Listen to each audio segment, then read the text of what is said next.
Salut, c'est Trado, content de vous retrouver pour la mise à jour de l'analyse technique des marchés financiers au programme l'actualité qui est tombée hier. Également, et bien comme d'habitude, l'analyse technique des marchés financiers. Et puis aujourd'hui, je vais répondre à une question qui m'est souvent posée, à savoir qu'est-ce qu'on peut espérer comme taux de succès, comme taux de réussite lorsqu'on fait du trading à un niveau, on va dire, un peu expérimenté. Et donc, j'ai décidé, plutôt que vous faire un long speech, de vous montrer ce sur quoi j'ai tradé et le résultat des trades que j'ai engagés depuis le début de l'année, puisque voilà, on est à peu près le 30 juin.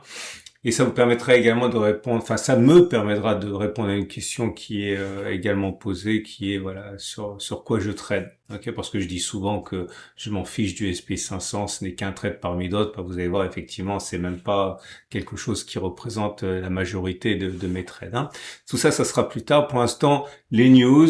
Eh bien, l'équipe de France a gagné 3-1. Ça, c'est de mon côté. Pour ce qui vous intéresse, vous, une rotation sectorielle qui est clairement en cours, des records sur le dos et une certaine pesanteur qui a pesé aujourd'hui à mesure qu'on se rendait compte que les Iraniens n'étaient pas sûrs à 100% de vouloir valider l'accord qui a été signé avec les États, enfin non, qui devrait être signé avec les États-Unis vendredi, enfin le 19 juin, un cessez-le-feu prolongé. Pourquoi? Ils ont dit qu'il risquait de ne pas signer si la situation au Liban n'était pas apaisée. Clairement, ils ont dit si Israël ne se retire pas du Liban, il y aura peut-être pas d'accord. Ce à quoi Israël a dit on se retirera du Liban quand on jugera que le Hezbollah n'est plus une menace. Et donc les marchés se sont demandé s'il y aurait signature vendredi. Bon, les grands experts disent que c'est simplement une posture pour montrer que l'Iran est en contrôle et que normalement il devrait signer, parce que tout le monde sait très bien que Israël ne se retirera pas dans l'immédiat, tant que le Hezbollah sera aux commandes du Sud Liban. Mais encore une fois, ça a un petit peu jeté le trouble par rapport à ce que les marchés espéraient dans un premier temps. On attendait également la Banque du Japon, j'en ai beaucoup parlé hier. On attendait le discours, on attendait de voir ce qu'ils ils allaient dire par rapport à la suite, et ils ont été très cool par rapport à la politique monétaire. Je vais pas répéter ce que j'ai dit hier, mais ils ont adopté un ton très dovish, très cool par rapport à la politique monétaire qui devrait être accommodante, on va dire. Et ça a été accueilli de la manière la plus favorable. Les intervenants n'y ont pas vu un risque de débouclage rapide du yen carry trade. Donc ça, c'est également évacué pour l'instant. Et également à noter que c'est maintenant au tour de la Fed de prendre sa décision, et normalement il devrait pas y avoir beaucoup de surprises avec un statu quo, mais comme d'habitude, c'est pas tellement la décision qui est généralement très largement anticipée correctement par les marchés que le discours, encore une fois plutôt dovish ou plutôt hawkish, et le consensus qu'il y a au niveau des membres pour augmenter, pour baisser, pour laisser flat, et le discours qui est prévu à l'avance en fait par les différents gouverneurs de banques centrales américaines pour le ton à adopter, qu'il soit dovish ou hawkish, parce que c'est Monsieur Walsh qui parle, mais tout est décidé collégialement. Donc ça c'est pour la fin de semaine. Donc le SP 500 qui, je l'ai dit, on était un petit peu dans l'indécision, donc on abandonne 0,6%. C'est pire pour le Nasdaq, mais d'un qui abandonne 2%. Mais bon, rien de grave pour l'instant. De toute manière, je l'ai dit et je le répète, là on est dans la zone à risque, la zone neutre. On n'est pas en structure haussière, on n'est pas en structure baissière. On sera en structure haussière si on arrive à clôturer au-dessus. On sera en structure baissière si on clôture en dessous. Et pour l'instant, à l'intérieur, c'est la zone où finalement il y a l'incertitude maximale. Ça n'empêche pas de trader, encore une fois. Vous pouvez avoir un biais positif ou un biais négatif en vous disant qu'au-delà des tergiversations, eh bien, ça va bien se passer. On peut très bien acheter maintenant, mettre un solde de protection en cas de clôture. En gros, le pari, c'est on va pas faire une structure baissière. On va à terme passer en structure haussière au-delà des hésitations. Vous pouvez également anticiper une structure baissière. Dans ce cas, vous dites non, jamais de la vie, on repasse au-dessus de ça. Prenez un stop quand même un petit peu large et puis pariez sur le fait qu'on va partir sur une baisse. C'est totalement possible. C'est pas, encore une fois, je l'ai déjà dit la dernière fois, mais si vous attendez que tous les voyants sont ouverts, généralement, on a déjà quasiment rallié l'objectif. Donc c'est pas forcément une mauvaise stratégie que d'attendre que tous les voyants soient ouverts, mais il faut savoir que le prix à payer, c'est que généralement il y a plus beaucoup de viande sur l'os. En tout cas, moi je ne bronche pas pour l'instant. Je suis sorti, donc je vais pas rentrer maintenant. Je vais attendre un petit peu. Et d'ailleurs, pour le Nasdaq, c'est pareil, si ce n'est qu'il a perdu 2% le Nasdaq, enfin 1,9. Bon, sale bougie. Là aussi, si vous êtes haussier, vous pouvez attendre que l'on passe cette zone, acheter, stop de protection en dessous. Vous pouvez également acheter maintenant en vous disant, il se passera ce qui se passera, mais on devrait avoir fait les plus bas. On ne pourra pas aller plus bas que ça, étant donné que là, on n'avait pas encore l'accord de cesser le feu dans les tuyaux, etc. Donc, vous pouvez très bien prendre un stop de protection large et mettre un stop en dessous, là. En dessous on va mettre 28 000 en clôture. Vous pouvez spéculer à la baisse, c'est la même idée. Vous partez du principe qu'on va tergiverser, mais jamais on va remonter significativement. Vous mettez un stop de protection large et vous pariez sur le fait que ça va descendre. Vous avez totalement le droit de faire ça.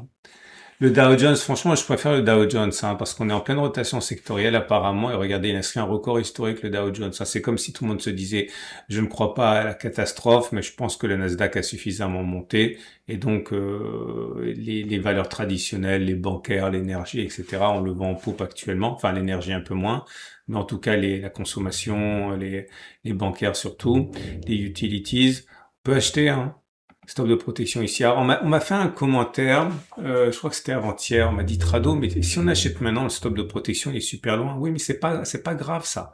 Ok. Avoir un stop de protection loin, ça veut dire que le stop de protection il est cher. Enfin, cher, ça veut rien dire. Cher par rapport à un stop de protection qui serait là. Parce que si vous entrez ici et que vous avez un stop de protection là, c'est logique. Si vous achetez ici, votre stop de protection il a 4,8. Si vous achetez là, votre stop de protection il a 1. Ok, donc ça, le stop de protection est cher. Mais à côté de ça, un stop de protection et une perte en tant que telle ne veulent rien dire. Il faut comparer ça au ratio gain-risque et il faut comparer ça aux probabilités de succès. Ok, si vous achetez maintenant et que vous avez un très bon taux de succès dans votre stratégie, qui a peu de chances de descendre jusqu'à là, c'est pas grave, c'est encore une fois le mélange entre le taux de succès et le ratio gain-risque, qu'il faut regarder, pas simplement une des deux dimensions. Donc c'est possible, On peut acheter maintenant tout en haut en mettant un stop de protection là. Voilà, je vous donne un exemple que j'ai pas préparé avant, donc c'est un peu sale, mais imaginons que vous ayez acheté ici. Ok, vous voyez bien que l'objectif, le stop de protection n'a pas été touché. Si on avait acheté ici, vous voyez bien que le stop de protection n'a pas été touché. Ok, donc parfois il va être touché. Et dans ces moments, vous allez dire que vous auriez dû vous abstenir ou attendre pour avoir un stop de protection moins cher. Mais bon, quand on est en situation de force comme maintenant, c'est pas ridicule d'acheter maintenant avec un stop de protection large, adapté simplement à la taille de vos positions. Quant à spéculer à la baisse, vous voyez, je préférerais attendre par contre pour le coup qu'on casse. J'aimerais vous montrer l'Eurostock 50 qui est plutôt bien orienté, c'est la même chose. Ok. Ça me dérange pas d'acheter ici. D'ailleurs, j'ai acheté hier sur le club. J'en ai pas parlé parce que je pouvais pas dire après coup que j'avais acheté. Alors, j'avais pas dit que j'achèterais la séance d'avant et je dis toujours la séance d'avant ce que je vais faire la séance d'après. Donc, je suis rentré dans le club, mais vous voyez, je suis rentré là, alors que le stop de protection est là. Ça me gêne pas plus que ça. Ne faites pas la même chose que moi. Ne copiez pas mes trades comme ça à l'arrache parce que vous savez pas quand je prendrai mes profits à l'avant, vous savez pas quand je prendrai mes stops, donc c'est dangereux. Ne faites pas du copy trading alors que c'est pas une vidéo de copy trading. Si vous avez un biais baissier, j'aurais tendance à attendre que ça casse. Top de protection dessus. Le DAX, pareil, c'est pas mauvais, c'est bon. J'attendrai par contre. Il me plaît pas le DAX à acheter maintenant. J'attendrai que l'on casse cette zone. Ou alors éventuellement que l'on consolide. Et pour spéculer à la baisse, par contre, on peut spéculer à la baisse avec un stop de protection large au-dessus, ça ne me dérangerait pas. CAC aussi, CAC se débrouille bien en ce moment parce qu'il est riche en bancaires et les bancaires sont en train de bénéficier de l'ère du temps. Acheter, alors stop de protection serré en cas de clôture sous le gap, stop de protection large en cas de retour en dessous de ces plus bas, ou alors si vous voulez attendre pour acheter, attendez que l'on casse cette zone. Si vous voulez spéculer à la baisse, vous pouvez spéculer à la baisse ici, hein, avec un stop de protection dessus. Pour le Nikkei, franchement, moi j'aime bien le Nikkei. Hein. Il est là aussi, vous voyez, si on avait acheté simplement sur les breakouts, par exemple ici lorsqu'on a cassé la résistance, ou ici quand on a cassé la résistance, ou ici quand on a cassé la résistance, on touchait pas les stops de protection. Hein. Donc vous voyez, on peut très bien acheter ici et puis mettre un stop de protection en dessous, ça passe. Hein. Toutes les stratégies sont possibles. Ok, il faut simplement avoir un objectif et un stop de protection logique. Hein. Mais toutes les stratégies sont possibles. Pour l'or, moi j'aime bien l'or. Je suis pas sûr à 100%. Enfin, on n'est jamais sûr à 100%, mais je suis pas vraiment sûr que ce soit le bon moment. Donc je serai prudent, mais voilà, c'est ce niveau que si on arrive à passer au-dessus de ça, ça me ferait vraiment plaisir. Ok, si on cassait cette structure baissière, ça me ferait bien plaisir. Maintenant, on peut acheter ici maintenant, mais il faudra un stop de protection large parce qu'on risque d'avoir une ultime attaque. Donc, si vous achetez ici, je mettrai un stop de protection vraiment large et puis voir comment ça se passe. Si vous voulez spéculer à la baisse, vous pouvez toujours. Alors, soit vous mettez un stop de protection serré au-dessus des voilà 4600, soit vous attendez que ça casse, je dirais. Le silver, c'est exactement pareil. On est dans une situation vraiment similaire. Stop de protection large acheté. Si vous voulez spéculer à la baisse, peut-être attendre que ça casse. Le cuivre me semble bien installé au-dessus. Alors c'est vrai que là c'est un peu difficile de rentrer, mais c'est pas du tout impossible. Le truc c'est que le stop de protection il est large, mais si l'économie elle repart, je vois pas comment on pourrait passer en dessous de 5,6 ou 5,2 dans l'immédiat. Hein. Donc acheter maintenant stop de protection large c'est possible, ou alors vous attendez éventuellement une correction. Si vous voulez spéculer à la baisse, vous pouvez, hein, stop de protection au-dessus. Et puis pareil sur une descente. Le pétrole, alors le pétrole, c'est vrai que je voulais pas y toucher au pétrole parce que vous voyez, c'était complètement dépendant aux résultats, aux news, et les news, bah, par définition, on les maîtrise pas, on peut pas les prévoir. Donc là, on a cassé la zone. Si vous voulez spéculer à la baisse, vous pouvez y aller, stop de protection au-dessus des 97. Si vous voulez spéculer à la hausse, moi maintenant, j'attendrai que l'on vienne ici, hein, avec un stop de protection en dessous. Bitcoin, qui est comme l'or, en fait, il semble pressé, on va dire, apprécier les dernières actualités. Stop de protection large en dessous des 59 000. Stop de protection si vous voulez spéculer à la baisse. C'est difficile parce que le sommet intermédiaire, il est là, c'est loin. Donc à la limite, je préférerais m'abstenir. Mais si je devais spéculer à la baisse, j'attendrai que l'on casse cette zone éventuellement pour approcher le stop de protection, mais je suis pas très content avec ça parce que vous avez une énorme zone de support, donc vous spéculez alors que vous allez avoir un courant acheteur de moyen terme, c'est pas forcément ce qu'il y a de plus intéressant et c'est exactement pareil pour l'Ethereum. Ok, allez, je suis passé assez vite parce que je vais vous montrer ce sur quoi je trade. Alors, ça répond également à plein d'autres questions qui m'ont été posées hein, par rapport à ce qu'on fait dans le club, etc., qui ouvre.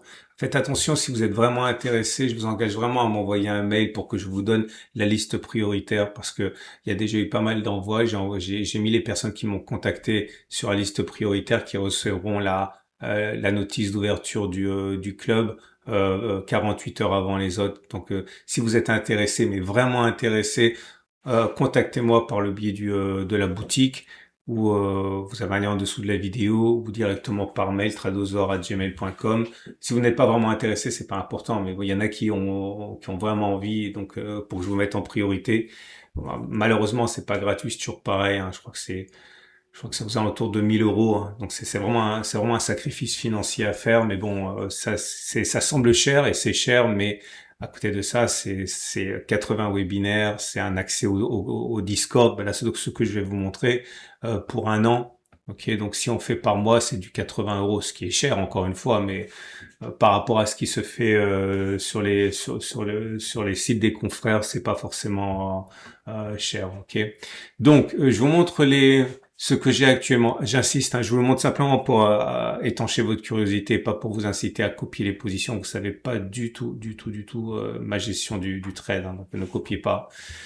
Donc actuellement, bah, je l'ai dit, hein, je Je suis long sur Eurostox. Je suis long sur Bitcoin. Je suis short sur le maïs. Je suis long sur NZD. Je suis long sur le cuivre. J'ai d'ailleurs pris TP1. Je suis short sur le 10 ans américain. Je suis long sur le gaz naturel. J'ai déjà pris TP1. 4 CHF, je suis long sur le 4 CHF. Le trade SP500, il a été bouclé ici. Si on regarde les trades que j'ai passés depuis le début de l'année, voilà où on en est. Donc il y avait un long. Alors regardez, c'est intéressant puisque je l'ai sous les yeux. Vous voyez, gagner ou perdre, c'est pas très important. Ce qui est important, c'est comment on gagne et comment on perd. Et vous voyez que très souvent, quand je gagne, enfin j'essaye du moins, j'ai beaucoup de prises de profit. Hein, c'est-à-dire je laisse courir et quand je prends des shorts, généralement, quand je prends des pertes, généralement les pertes sont assez limitées. Donc là, vous voyez, j'ai pris un trade USD/JPY. Il y avait un long maïs. Quand je mets plus, c'est que j'ai gagné de l'argent. Ok. Donc maïs. SP500 celui-là, vous voyez, là c'est intéressant SP500, vous voyez, c'est un trade perdant, mais j'avais remonté le stop, donc ce sont des parts qui sont assez limitées. Pétrole, TP1, TP2, TP3, TP4, stop win, GBP AUD, TP1, TP2, TP3, NZD, TP1, vous voyez, l'idée c'est vraiment laisser courir les gagnants et je vous laisse lire, hein, vous savez lire, et limiter les pertes autant que possible. Hein. Donc, vous voyez, le SP500, oui, je traite le SP500, mais c'est au milieu des indices, du bétail, du silver, du cuivre, du blé, etc., etc. Ça, c'est mes derniers trades. Et actuellement, il y a 8 trades qui courent et on est à 71% de succès pour l'instant, avec 6 échecs et 15 succès. Bon, je pourrais vous raconter n'importe quoi, vous n'allez pas me croire, mais bon, étant donné on est 100 membres du club, vous pensez bien que je m'amuserais pas à mentir si... Vous savez, c'est toujours pareil aussi pour les trades. C'est très bien que vous suiviez plusieurs personnes pour vous apprendre à trader. Hein. C'est vraiment bien, des gens super, des confrères qui méritent toute votre confiance. Mais voilà, privilégiez quand même ceux qui tradent et pas simplement ceux qui vous disent après coup ce qu'ils ont fait. Et ça, ce sont des trades qui sont postés pour le coup en direct pas le QG, sur le club. Hein. Donc voilà, vous voyez, quand je dis que je trade que le SP500, c'est un truc parmi beaucoup d'autres. C'est vraiment le cas, c'est vraiment extrêmement minoritaire. Hein. Voilà, on a fait le tour. Je vous souhaite une excellente journée. Et je vous dis, pensez encore une fois à m'envoyer un mail si vous voulez sécuriser une place. Mon objectif, c'est pas d'ouvrir à tout le temps, machin. Là, peut-être que la prochaine ouverture, ça sera dans 3 mois, dans 6 mois, dans un an. Généralement, je remplace simplement ceux qui ont décidé de voler leurs propres ailes. Et contactez-moi si ça vous intéresse. Et je vous dirai en même temps si ça vous intéresse, parce que très souvent on me dit voilà, je voudrais faire ça, ça, ça, et je dis non, c'est pas pour toi, hein, parce que c'est pas du tout ce qu'on fait dans le club. Donc n'hésitez pas. Hein. À demain pour la mise à jour.